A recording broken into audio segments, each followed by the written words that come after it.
Johnny G. Plate yang jadi menteri.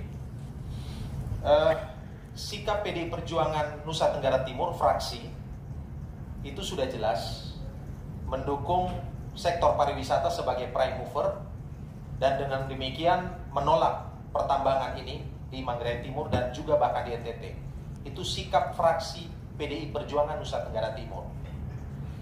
Saya secara pribadi sebagai anggota Komisi 4 selalu bicara NTT itu nelayan ternak tani. Kalau mau bangun pariwisata, ya pariwisata di NTT itu perspektif dasarnya itu adalah konservasi, bukan eksploitasi, bukan pembongkaran. Dan pariwisata di Nusa Tenggara Timur harus dibangun di atas tadi yang saya katakan, nelayan ternak tani. Perikanan dan kelautan, NTT adalah provinsi kepulauan, 71% NTT itu adalah laut. Nah, laut kita belum kita berdayakan. Ternak, NTT pernah punya masa lalu menjadi eksportir ternak bahkan sampai ke Cina, Hong Kong dan sebagainya. Dan kita punya potensi itu. Dan tentu juga NTT adalah pertanian. Kenapa? Ya pertanian itu kehidupan kita. Karena itu di Komisi 4 saya selalu bicara tentang pentingnya membangun 3 sektor ini. Maka ketika ada gonjang-ganjing ataupun keributan mengenai soal tambang ini, saya secara pribadi langsung mengambil positioning tegas. Secara pribadi saya langsung mengambil positioning tegas. Menolak. Yang berikut saya ingin katakan bahwa mayoritas kepala daerah kita itu tidak pernah peduli pada pembangunan dan pengembangan pertanian. Kenapa? Ya sulit. Kalau pertanian dan perkebunan hari ini menggeliat di banyak daerah, itu kerja masyarakat sendiri.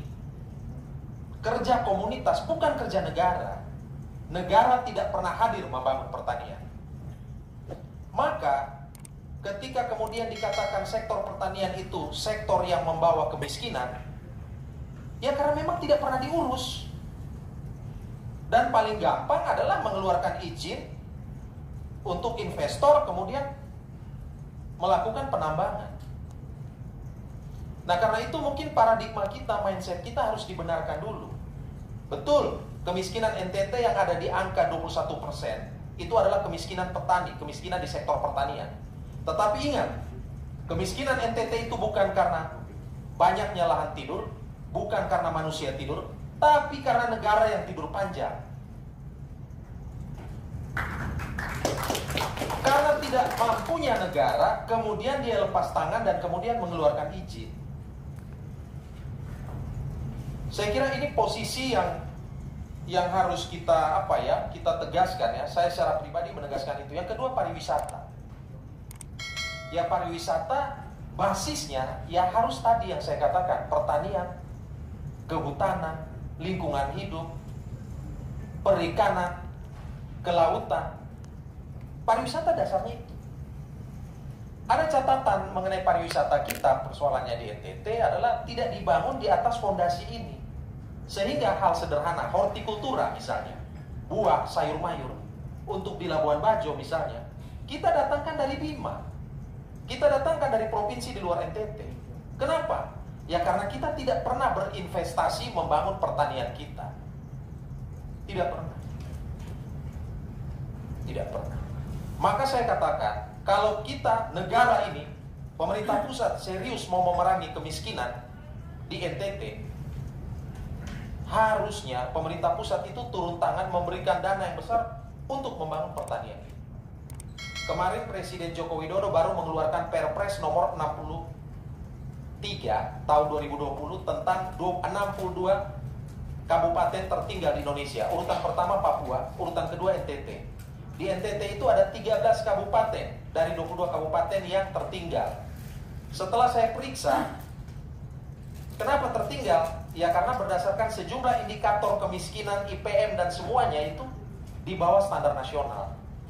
Lalu siapa yang miskin? Yang miskin di situ petani. Petani. Masih untung dapil Bang Andre ini, NTT 1. Paling yang masuk di situ cuma Manggarai Timur. Di dapil saya NTT 2 dari 13 kabupaten kota, ada 10 kabupaten yang tertinggal di situ. Saya lalu membandingkan, Kak Andre.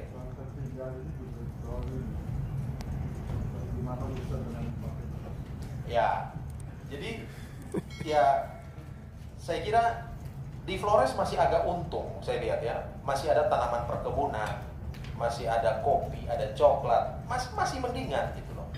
Tapi di Timor, waduh, mengerikan. Di Sumba pun juga seperti itu. Tetapi secara pribadi saya menyambut ini, dan saya sebelum bertemu dengan Bapak Ibu sekalian, saya juga di WA Group juga saya sudah terang-terangan lah menyampaikan sikap seperti ini. Karena ya kalau mau bicara NTT, masa depan NTT ada di yang saya katakan tadi, di Komisi 4. Nah, ya mungkin karena terkait dengan itu, saya usulkan mungkin suatu ketika perlu juga audiensi dengan Komisi 4.